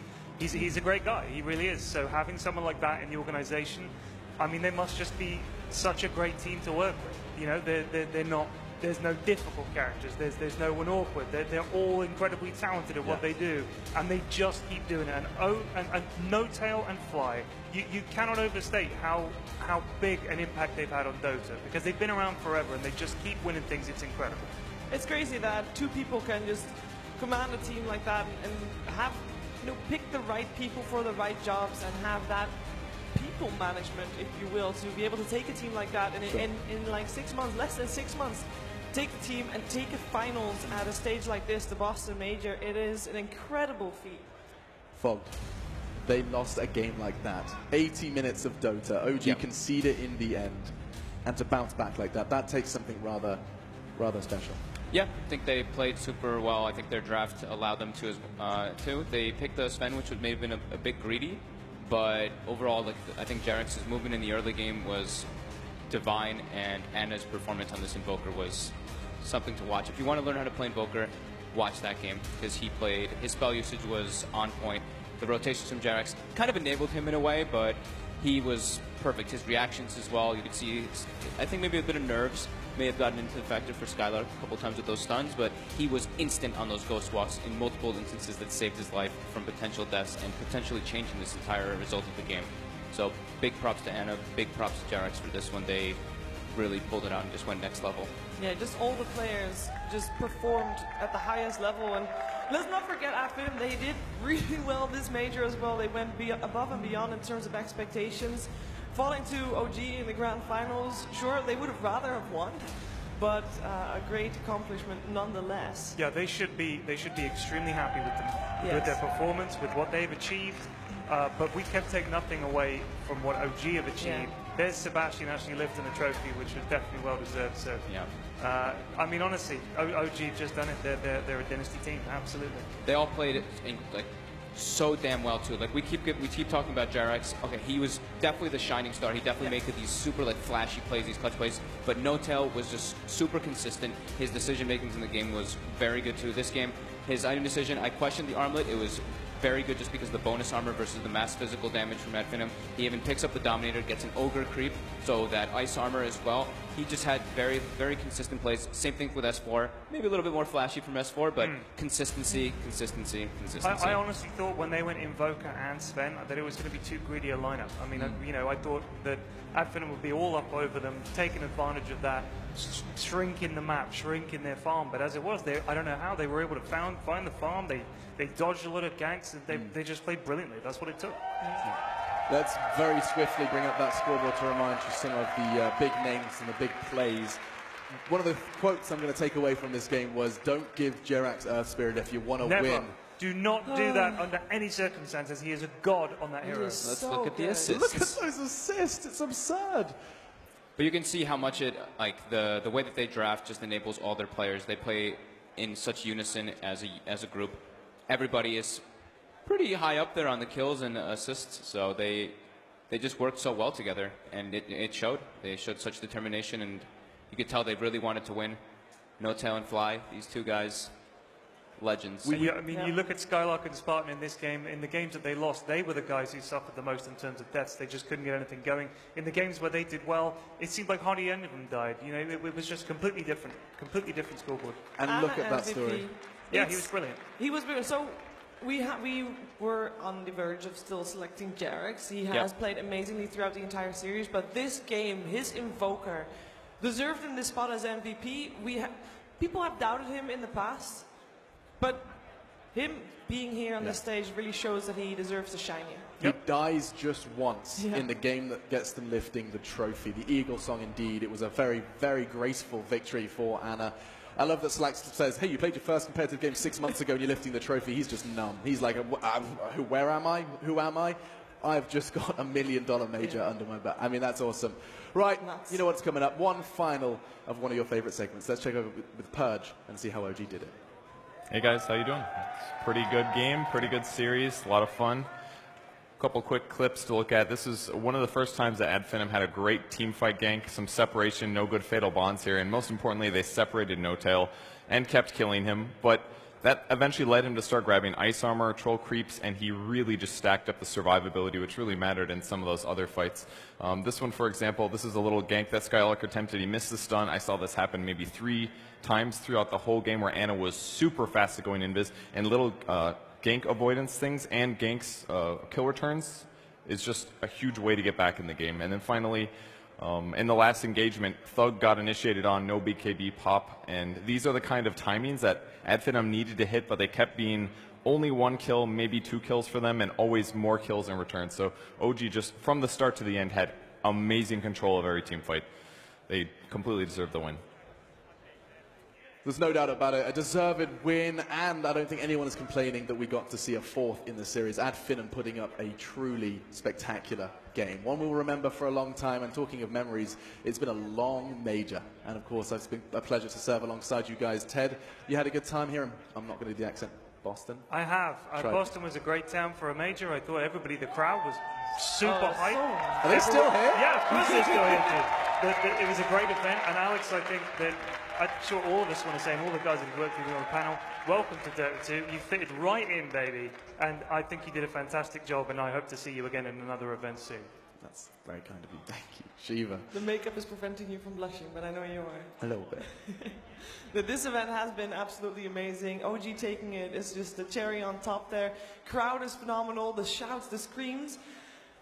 We're down below is where we watch the games normally. We could hear you so loud, especially during that 3rd game here in the finals. And I think just getting that 3rd game here from the Boston Major, that will be a game. Like, remember the TI3 finals, 5th game? Yeah, this 3rd game here today is one of them to be maybe even top that, but definitely be on par with that game specifically. Vogt, a desk like this, hanging out, watching some Dota, you must have had a good time. I had a great time. Really enjoyed spending time next to you.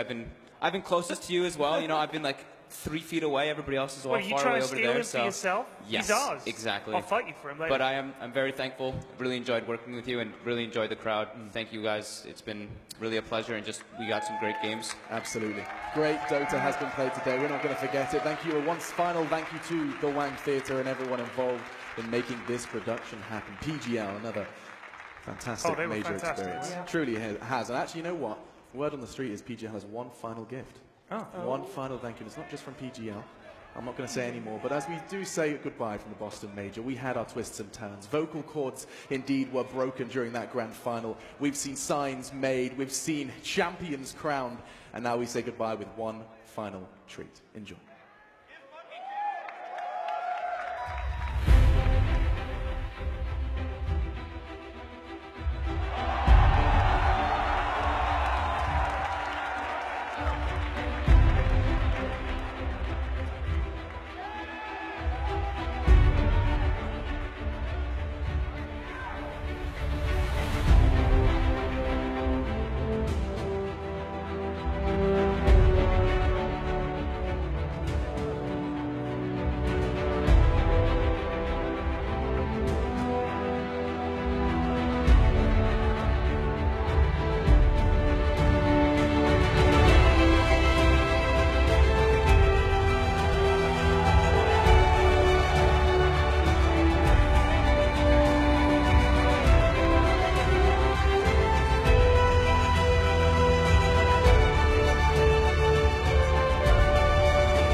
light begins to fade now, and I feel like I'm losing time.